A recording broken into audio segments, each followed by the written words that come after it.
Hi everyone, going through a quick tutorial here as to how to create an account on TopSoil, add a field or two, and be ready for some Haney soil health sampling.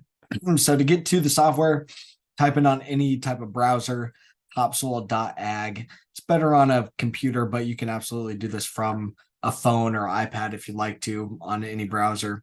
Instead of signing in, type sign up, first name, last name.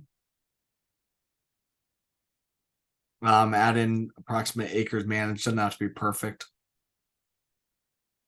Add in an email for yourself. I've got to do a fake one.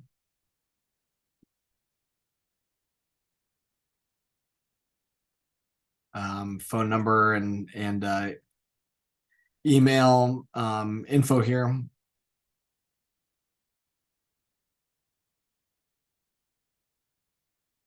You do need to create a password that has some complexity to it. It needs to have like add in a oops, I didn't get them to match. Add in a special character, make sure that there's uppercase, lowercase, numbers, all that good stuff.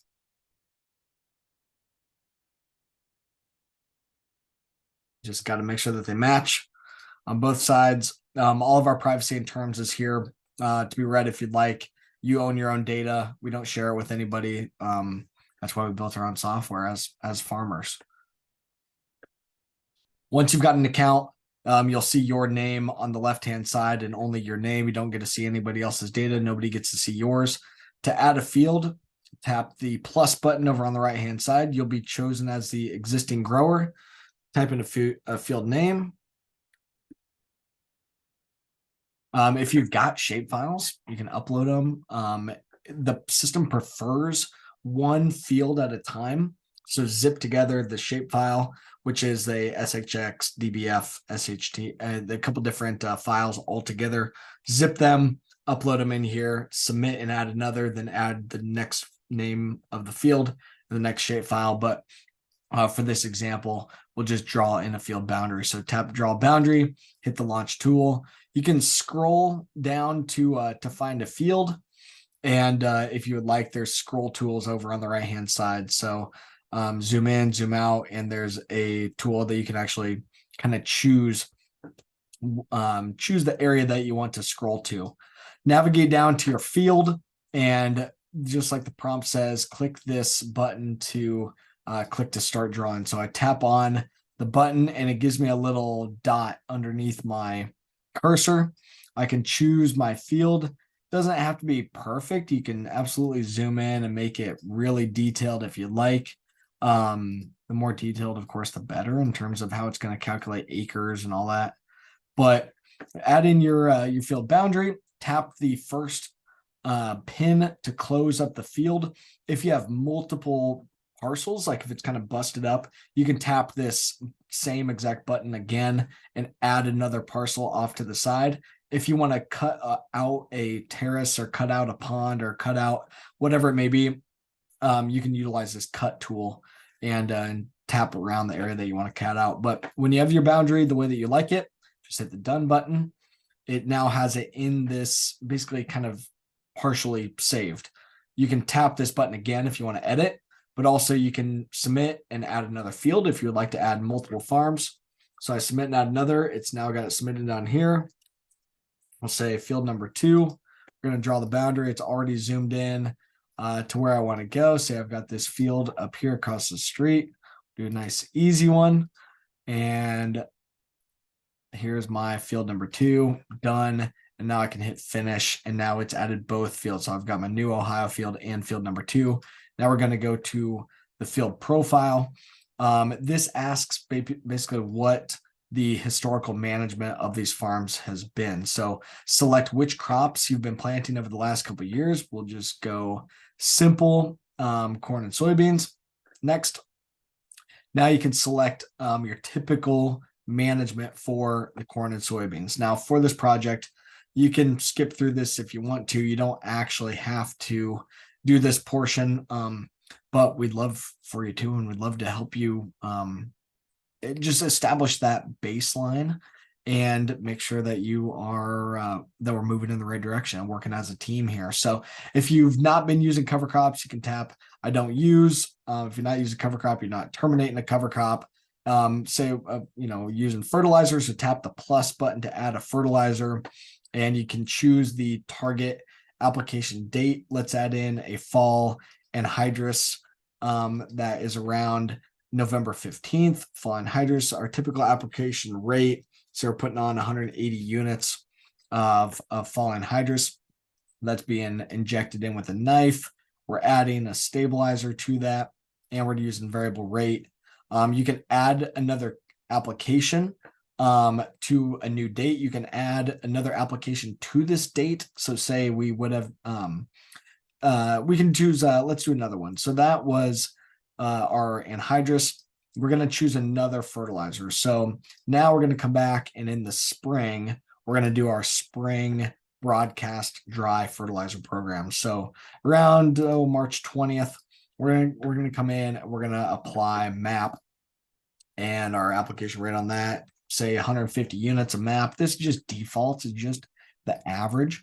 We're going to broadcast that MAP, and but then we're going to add another product to that application. Okay, so go and we're going to add another application there on March 20th, and we're going to put potash in with our MAP. The potash we're also going to have at 150 pounds. That's also broadcasted, and now I'm done with my fertilizer. Of course, get as creative as you want. Starter fertilizer in season, lots of different products available. If there's anything that is kind of out of the norm, that just add in the notes and we'll deal with it later on. Done with fertilizer. And now you can see here, I've got my 3 different applications of fertilizer all chosen. You can always go back and edit those applications. You can put them in the trash, whatever you want to do. The little caret buttons allow you to expand and collapse if you want things to look a little bit prettier. But let's just go through the last things real quick. We're going to plant, and we're going to plant corn on April 20th as a target. 30-inch corn. We got a yield goal of, of course, 275 bushel yield goal on the growing some big corn out here. Using in-furrow starter. We're putting on 4 gallons per acre of starter. Other planting attachments, we got some row cleaners, downforce, got smart firmers, whatever it may be. You can add in other stuff too, but there's my planting. Get as carried away as you want. Again, there's herbicide, insecticide, fungicide, harvest day. Let's do that one real quick. That's simple. Harvest day, we're going to pick some corn around October 10th, and we're not going to remove our residue. And we've got a 15-foot corn head, and that's it. So get as carried away as you want. Also with cover crops here as well. Now, the system will not allow you to actually assign or tap the assign button unless you add an application or you specifically say, I don't use.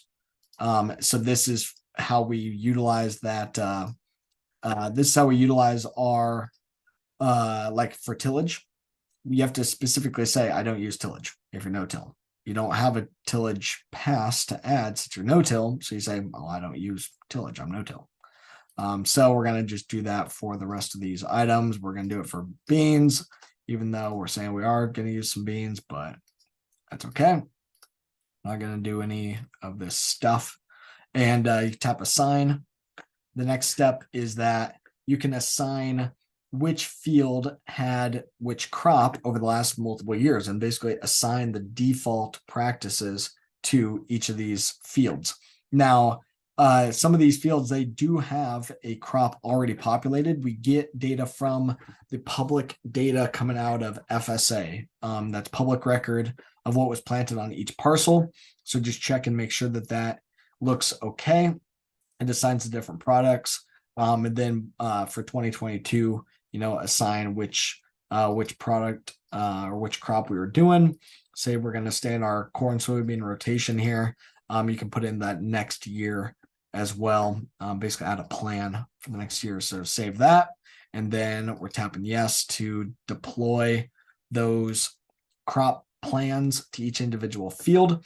And right now it looks like this, where essentially for this field, and if you tap on your name, you'll see the rest of your fields down below here. But you can see your applications on a field by field, year by year basis. Just makes it super simple to populate all of that existing data. All right, let's go back to our fields themselves and we'll wrap this thing up. So now on my field, if I tap on the name, it'll zoom into your individual field. So here's my 2 fields that was added. The system already has got them. It already automatically calculated the acreage of each one of these fields. I've got 26 acres on field 2, 74.5 down here on the second field. You can either navigate to the field by tapping on the name, or you can tap on those pins that was out there as well. The system automatically adds in the soil types. So here's the soil types. We should have a elevation map as well. Here's elevation. And you can look at productivity indexes for different crops. So these are government data layers, and this was automatically brought in. This is a live recording. I've not stopped anything. Comes in real time. So pretty cool to be able to see some of the variability, get some of those base parameters. What we typically do is populate the zone map. So when we tap on this zone map, we would have utilized some of those existing parameters to create zones on the field. However, for a simple 2 Haney sample project, what we want to do is we want to choose areas of this field that are going to be good representative areas that we can go and assess. Now, what we want to do is we can utilize either take a screenshot, talk to one of our representatives, and we'll help to document where the samples are going to be pulled. But if you're out in the field and pull this up on a phone or an iPad or anything with cell data connection, you can tap on this drop a pin button and it'll drop a pin at your location while you're in the field. Okay, so you can tag exactly where you want to pull a soil sample from. A good option for this operation here might actually be to do this other field number 2. So on field 2, we can pull a soil sample from out here in the field where we've been managing, maybe versus this undisturbed tree area to see kind of what the native system looks like. So we want to be able to compare and contrast in this program. We want to be able to see, okay, what is going on out here in the field where we are actively farming the operation versus what does Mother Nature typically look like, and what does the natural system represent. When the data comes back, you'll be able to access it by tapping on the soil health button. The data will be made available here. We're going to have webinars. We're going to have different stuff about how to interpret your Haney results. But when you get results back from the lab, they automatically display in here. To upload any other data, such as yield data for analytics, things like that, there are upload buttons available. There are reports available. Lots of tools that we're building here within TopSoil. A couple other quick final features to look at, that we've got a financial planning tool that's available in the system and basically enables us to really dial in on cost of production, break-even analysis. And it as you go through the program, you can choose practices that you're interested in adopting, such as a Haney-enabled precision ag fertility program, a reduced tillage program, and single species cover crops, or whatever you choose.